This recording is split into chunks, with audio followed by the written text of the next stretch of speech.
Hello guys, my name is David Fields and welcome to Field Skills.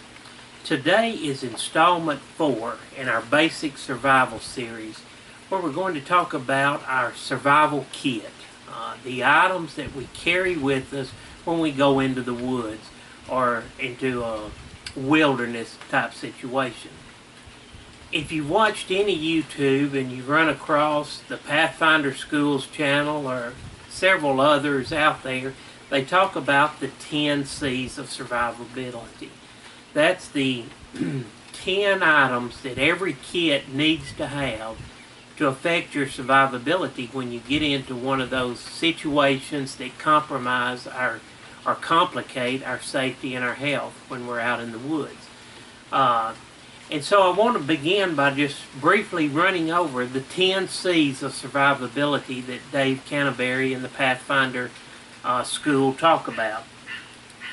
The first C is a cutting tool. Preferably when you go into the outdoors, you need to have a belt knife on you. It can be anything from a $10 to $15 old hickory knife, which will do everything you would want out there. You know, a $40, $50 Condor bush knife up to a $300 or $400 bush knife, a custom made out there. There's a lot of good ones and everybody has their preference on knives through there. A good Mora. This is the Bushcraft Black knife with the fair Syrian rod on the side. It's one of my favorites. I use it as a neck knife when I'm in camp and around. It usually stays in my bag and then I put it on there. But in all of these C's, we need to talk about redundancies and multiplicity of the items. Redundancies, having more than one, a redundant C, if you will, in there. And this would be with a cutting tool. For example, we've got a belt knife that's on us, so if we lose our pack, we fall out of the boat, the canoe, all we've got on us is the knife that's attached to our body. We need to have it. But a redundant use would be a pocket knife. And most all of us probably carry a pocket knife on a daily basis. My preferred carry is the SAK, or the Swiss Army knife. I use it on a daily basis just about, not just the cutting blades, but the screwdrivers get used more than anything probably. And I carry a Swiss Army every day with me, one of the first things that goes into my pocket when I get dressed. But a cutting tool, a redundant cutting tool then might be carrying a saw, some type of folding saw. This is the Baco Laplander through that. But having a cutting tool, and all of these, especially these first 5 items we talk about in the 10 C's of survivability, all relate, or they're all items that are difficult to reproduce in the wild. Cutting tool, sure, we can get flint or find an old bottle and make something that will cut for us, napping glass or flint, such as that, but it's very time consuming and it's not going to last very long, where a good quality knife on your person is going to come in handy. So the redundancies and being able to duplicate these in the wilderness are why these items are chosen, especially the first 5. The second C, after our cutting tool, is a combustion device. Most of us, if you go to the woods, you need to carry a Bic lighter. My preferred choice are the orange Bics. When I see a display at the convenience store, when I'm buying my Buddy Bar and Diet Mountain Dew, I'm going to throw an orange Bic lighter down. They're easy to find when you drop it in the leaves in the woods. If you're looking for it, and that's just my preferred color of lighters. But having something to start a fire with. A good fair Syrian rod.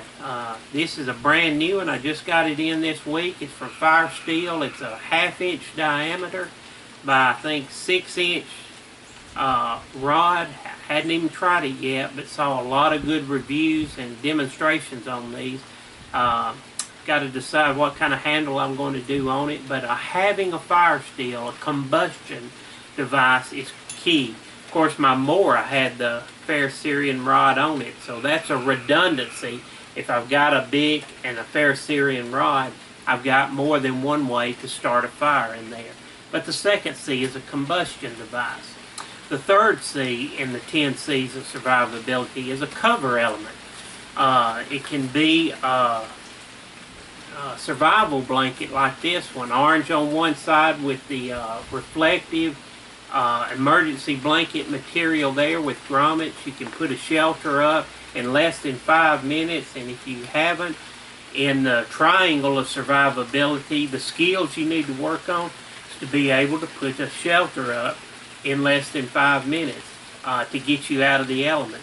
But you can put that in. Great idea. There's a lot of other things.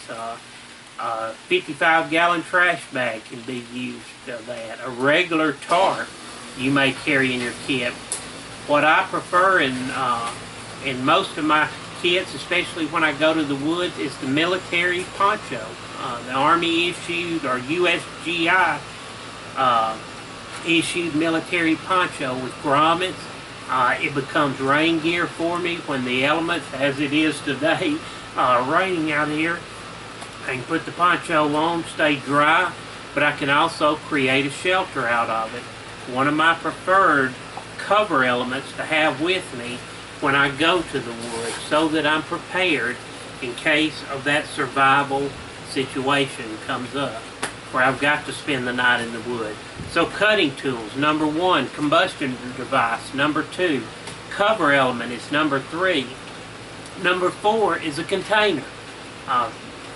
Preferably some type of metal container, tin. This is stainless steel containers here. When I'm carrying my scout pack or my field bag that goes with me, much like a haversack, I carry this 20-ounce bottle with me in there. The stainless steel bottle, and this is a Snow Peak titanium nesting cup that goes in it. And I stick in some cotton material there. What for? So that I can take the material and filter my water as I'm collecting it from the stream, from the lake, through that to get those floating particles out of there and give me a little bit cleaner water before I boil it, which is why you want stainless steel or titanium or something you can put in the fire to boil your water out there. So a container is the key through that. If I'm carrying my bigger pack and potentially going to be out for a longer time, an overnight stay, I carry this 40-ounce clean canteen in a GSI nesting cup. I also got some material around there. It keeps it from rattling which this one fits pretty tight, but it keeps it from rattling. Plus I've got a filtration device with me to collect my water. But having a container on that, can you burn a piece of wood out and make a bowl to collect water in and boil water? Sure, it's going to take a lot of time, a lot of calories to do that. Carry a container with you. This can be used for water, carrying water, disinfection, purifying through boiling in it. You can also cook in it. Nesting cup can make a stew, a pot, boil herbs, meat, whatever in it. You can use this as a complete cooking kit if you're in that survival situation. So a cutting tool, combustion device, cover element of some type with you, and a container. And the 5th C that we talked about, because it's so difficult to duplicate in the wild, is cordage. The 5th C being cordage, you need to have some cordage in there. Now making cordage, natural cordage, if you have the knowledge, know what resources can be used and the skill to make the cordage, is relatively easy. It's just very time consuming to make it in mass quantities or enough to do what you need. So carrying cordage with you is the 5th C. And these come in priority of what you need to survive in the wilderness And with these 5 items, you can survive a 72-hour scenario in there. Your core needs, your health and safety, if you can take care of that, you're okay. Cover, controlling your body's core temperature, core need number 2. You've got fire and you've got cover element to help control your core temperature. What's your third core need? Is sustenance. You can get water and make it drinkable or potable with our container. And of course the 5th C is going to help here with your cover element. It's going to help with boiling water if you hang your pot over the fire or whatever. But all of these things take and help with your core needs that you find in the wilderness. But the system talks about 10 C's. We've got these 5 C's. What are the 10 C's? What are the additional 5 items that go into your kit as recommended by the Pathfinder School and their system? The 6th item is a candling device. Some type of headlight, even if it's just a small flashlight, but having some way to produce light for your personal well-being and just being able to see in the dark. But if you've got to navigate out of there to see, if you've got to collect firewood at night, having a light comes in very handy and is very difficult to duplicate with a torch and collecting wood or whatever. Good thought to a headlight or a candling device needs to be, it needs to have a good bright light, plus this one, a signaling device. It has a flashing mode on it where you can signal in the dark for rescue. But a candling device, the 6th C in the 10 C's of survivability. Number 7, cotton material. Whether it be a cotton bandana or just cotton cloth. This is pieces of a t-shirt material. 100% cotton. What can it be used for? Bandages. In your self-aid, it can be filtering, as we used here in our container series, for water. You can make char cloth out of it to affect your next fire in there. So many uses, collecting berries and forage as you go through the woods, a bandana, sling, hundreds of uses for material to have with you. So have some cotton material in your kit to affect your survivability. What's number 8 is cargo tape on the list of the 10 C's of survivability. Cargo tape is duct tape. Having some duct tape with you. Now you can take, most people say, and I'm 100% agreement here, Gorilla Brand tape is the best to have. Instead of carrying big rolls, I break mine down and roll it up into small sections of about 20, I think that's about 25-30 feet of tape, and you can do up several rolls of this so they take up less room than the big rolls, and you've got cargo tape. MacGyver can make anything out of a little cargo or duct tape and whatever he can find along there. So cargo tape is the 8th item to have in your survival kit. What's number 9? A canvas or sail needle. Some type of thing allows you sewing out of your cordage. You can use the inner strands of your paracord. You can use unravel and use one of the pieces of a bank line, your number 36 bank line there, to sew up a material and keep your clothes in your shelter and whatever it may be. You can use it for picking ticks or splinters out of your hand for self-aid.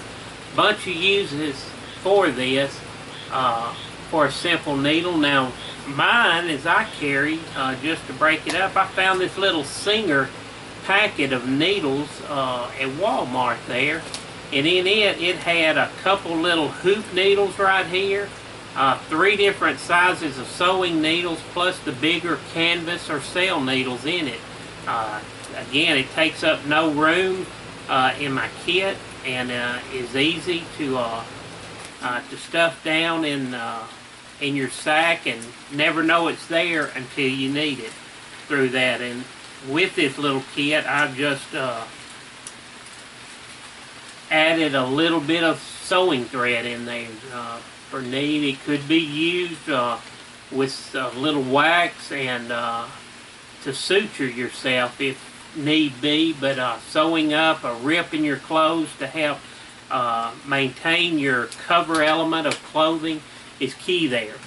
But the 9th item in the 10 C's of survivability, a canvas or a sail needle is through that. And then number 11, or number 10, excuse me, the final C affects our rescue, and it's a compass device. Now, where I'm at most of the time, when I'm hunting, when I'm fishing, I know the area I'm in. I've been in it a lot, and so I just carry a simple button compass on this small whistle. I don't even remember where I found this, but you can find it at most sporting goods stores like Dick's or Bass Pro Shops or whatever you may have. But it's a watertight container. I've got a little fire material inside there to help with my creating a fire or whistle for rescue in it. But when I'm needing a compass for navigation in the area I'm at, I generally know the highway is due north. There's a road east or west or south of me, where the river is.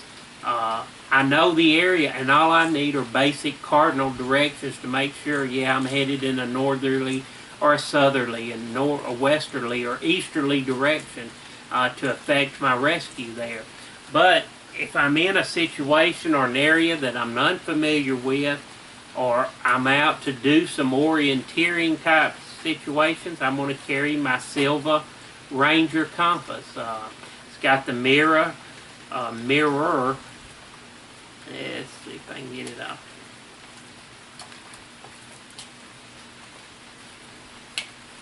You know, a compass with the movable bezel ring on it, mirror in there, sighting thing for getting direct bearings, magnifying glass, can be used for fire starting along with map reading. And if you've got a map, you can get your directions, your coordinates on where you need to travel and all. But a good, reasonably priced compass that will do anything. And of course on mine, here I've got pace beads set on the lanyard that I keep around it, so I can, if I'm doing trying to keep up with my pace and distances in that, I've got that available in a situation. So if I'm going to be out in an area that I might want to do some mapping or in need of that, I'm going to have it. But for survivability, where I'm probably going to be most times, just a simple button compass is going to give me the direction I need to get out of there and get back to the highway or to the road, or and then to safety. So these are the 10 C's, just very quickly. First 5. Number 1 is a cutting tool. Number 2, combustion device. On you. Number 3 is a cover element through that. Number 4 is a container. Number 5 is cordage in various styles, lengths through that. That's your 5 C's, and those are the key elements that you should have. These are priorities in your kit. This should go in first, and then the other items come in as you've got room or space for.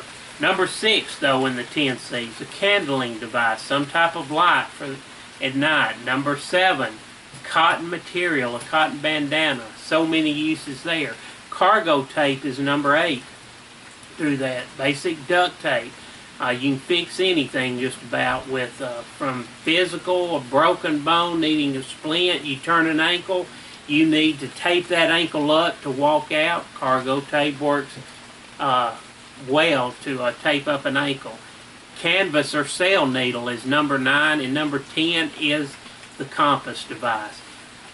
So under the Pathfinder system and so many others, these 10 items can affect your survivability for 32 hours and really even longer in many situations. But now I take a little different take on this. You know, we talk about the 10 C's, and I agree wholeheartedly with them.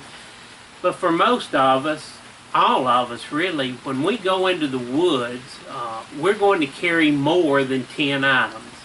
We're going to have other items with it. So in just a minute, I'm going to clear this off, and I'm going to show you what my 10 C's of survivability are, or my take on the 10 C's that we talk about here. And it's going to include these, but the other items that are involved. So give me just a second to set some things up here, and we'll be right back with FIELDSkills 10 C's of survivability.